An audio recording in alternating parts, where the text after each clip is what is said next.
Ashamaa harka fuunee daawwattoota jaalatamtoota hordoftoota keenya akkam nagaa keessanii nageenya koo kan jaalalaaf kabajaa bakkuma isin jirtanitti isin biraa ga'u jecha egaan daawwattoota keenya odeeffannoo wayitawaa fi odeeffannoo qabatamaa kan guyyaa har'aa oolmaa obbo Jawaar Mohammad fa'aa fi namoota isaan jalatti himataman biraa kan isin biraan geenyu ta'a amma dhuma xumura qophii keenyatti nu waliin turaan affeerraa keenya egaan daawwattoota keenya namoonni chaanaala keenya faariyaa taatan subscribe gochuu maatii keenya ta'an affeerraa keenya egaan daawwattoota keenya hundi keessanuu akkuma beeytanitti samoona yookaan guyyaa kaleessaa fa'aa isiniif himaa turre daddachaa guyyaa har'aa obbo Jawaar Mohammad fa'aa fi namoota isaan jalatti himataman irratti murtii akkamitti adeemsifame oolman isaanii maal fakkaata kan jedhu namoonni hedduu gurra isaanii bananii nu eegaa jiru namoonni gabaasanis hin jiranii wantoonni akka BBC Afaan Oromoo fi jaallan yuutuubaroota Oromoo hedduutu gabaase akkuma achi dhagayaa turtanitti hin beeytan ka waa'een kenna kuni akkuma foon harree achuma gangalata malee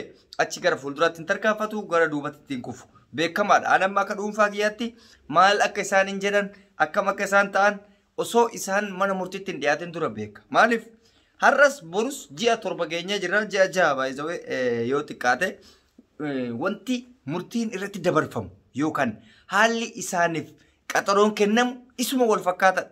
Wanti haaraan tokkos hin jiru. Ani kuni maal akka ta'e hundi keenyaan beeyna. Dubbichi siyaasan wal sakaaluti malee dubbii dhugaa isaanii baasanii dhugaa ofii baafachuu fakkaatu tasallee. Beekamaadha kun abbaan fedheeyyuun beeka. Fakkeenyaaf ani yoo dhuguma wanjalanyaa yookaan nama badii qabu taate abbaan murtii yookaan manni alangaadha jechuudha. Badii kiyya saniin ragaa narratti qindeeffatee natti murteessa. Yoommoo jarrillee ragaa ittisaatii fi abukaatoo isaaniif dhaabbatu irraa kan mormu taate wanti isaanii sun fudhatama qabaate gara yookaan waasidhaan hiikamu yookaan immootu bilisaan bahuutitti deemu. Garuu kun hundi hin jiru iddoo kanatti. Baranas bara dhufus kales dheengaddas duras wanni isaan himataa oolan homa duraanitti shoror keessaa jedhanii waa'ee telekoomii jedhanii waa'ee maalii jedhanii kanuma bakka wanti akkuma achuma gangalchaa oolanii jechuudha. Waa'ee nageenya isaaniitti irratti illee yeroo hunda hin dubbatamu. Uummanni keenya warri ala jiru obbo Jawaar fa'aa guyyaa burii nageenya isaanii nu sodaachise guyyaa akkas ta'e jechaatuma oolan. Jarri illee immoo nageenya keessa nima eeyina jechaa oolan. Garuu amma dura qaxaroo 3 kan qabameef dabarsanii turan hin beektan hundi keessanuyyuu rakkoo nageenyatii fi sodaadhaaf jecha oduu mana murtiitti hin dhiyaatin yookaan immootu daddachayaa manirratti oduu hin dhiyaatin dabarsan. Har'a manni murtii waan sanirratti muufoo qabu ibsan jechuudha. Sababni isaa maalinni haalli nageenya harka keenya jirta waan ta'aniif akkamitti sodaattan kan jedhu kaasanii garuu isaan immootu kanuma har'aa kanaayyuu dhufuu isaaniitiif baay'ee akka dhiphachaa turan dubbatan obbo Jawaarii fi obbo Boqqalaan jechuudha. Isa qofaa miti Bodajanee Tsaafaan akka jedhetti daddacha irratti yeroo hedduu wanni muufii guddaa nutti uumaa jiru sababa miidiyaaleen biyyattii wanta nuti daddacha irratti dubbanne irratti waan biraa dabalanii uummatan nuuf tadheessuudhaaf jecha gabaafamaa jira. Kun nurraa gabaabachuu qabaa wanti daddacha keessatti ta'ame qofti karaa dhugaatiin akka dabarfamu jedhaniitiin gaafatan. Kanaaf Oromoon carraa biraa waan qabu natti fakkaatu. Carraan inni qabu uummata Oromoo achi keessatti dararamaa jiru kana dhugaa isaanii manni murtii yookaan abbaan alangaa achii nu baasa jedhanii ta'anii eeguun bishaan irra ta'anii bishaan dheebochuu natti fakkaata.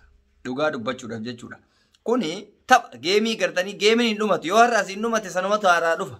Kabiraan dhufu bofti biraan dhufamu isneekii yoo taphattanii beeytan isneekii kanan taphattaa yoo wal nyaate suma deebi'ee xiqqaatee dhufu. Dubbiin akkas ta'aa jira. Oromoonis akkasuma ta'aa jiranii jechuudha. Sinigalee kanaaf Oromoon kan gochuu qabu karaa haqa qabeessa illee ta'e karaalee adda addaatiin isaan kana baafachuudhaaf mootummaa wajjin hariiroo adda addaa uumee yaa'u falmiin silaa sun faayila kufe.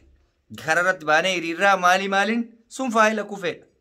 Oromoon du'aa fi karaa mootummaa wantoota adda addaatiin amansiisee isaan baasutti malee ani mana murtiitirraa obbo Jawaar Mohammad dhaabaa jedhee eeguun tasa abjuudhaan natti dhufaa hin jiru. Jarri gochaa hin jirtu geemii taphataa artachumatti. Siyaasa wal qabsiisanii taphachaa jiran. Hamzaa Booranaa yookaan Hamzaan Adaanaa mootummaan osoo kan inni jeesuun ta'eefuu gaariidha. Maal jedhee mootummaan kan nu hidheef siyaasa osoo hin taane mootummaan kan nu hidheef badii balleessinee osoo hin taane filannoo kanarraa bifa hamaa ta'e yookaan bifa jabaa ta'e nu ugguruudhaaf kana godhe kuni gaariidha. Osoo akkas ta'e mootummaan filannoo qofaaf jedhee odoo isaan ugguree booda gadhiise homaayyuu miti. Filannoon numa darba waan ta'eef gana filannoon amma dhiyaateera dhiyeenya kana ni dhufa. Kanaaf akkasitti jijjiiramuudha qaba. Yaa'u qaxaroon ittaanus qabameefii jira.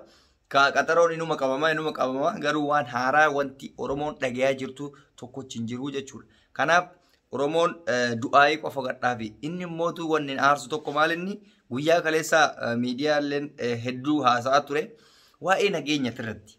Yeroo tokko namni keenya yoo ati akkanatti cal'istee teette sitti kakaasa dubbii wayii waan ati dagatte faas yaadachiisa. Guyyaa kaleessa nageenya obbo Jawaar fa'aa baay'ee sodaachisaadha. Har'a hin beekamu rabbi meenuu kadhaafi maali inumaa akkas jechuun maal jechuudha? Dhaqaa ajjeesaa, dhaqaa dhoosisaa, dhaqaa maal itti kakaasu yaadachiisu waan isaan dagatan. Ila kanarratti wal jibbina nuti uummanni hedduu jechuudha warri miidiyaa kanarra.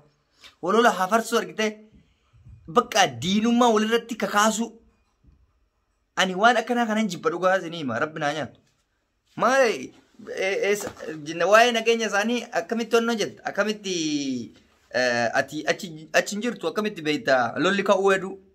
Mootummaan shira wayitatu edha abiyyi dhokatee maali waan ila kashilabbee dirqamaan naadhayi takkan fidina waan jirri quban qabne numa itti kakaasu bar yaadachiisa jirtanii iyyuu bar deematini dhaha abiyyi silaan jiru waan an akkasna fakkaata gisee irraa mormiin akkasii miti afaan ofii cuqqaaladhanii rakkoo ofii isaaniitti jiru qofa dhugaadha rakkoo nageenya uumamuu danda'a.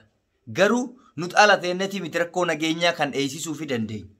Nuti iyyinee fi miti mootummaan kan itti jajjabeessaa jirra iyyuu bar nuti yoo dhugaa dubbanne.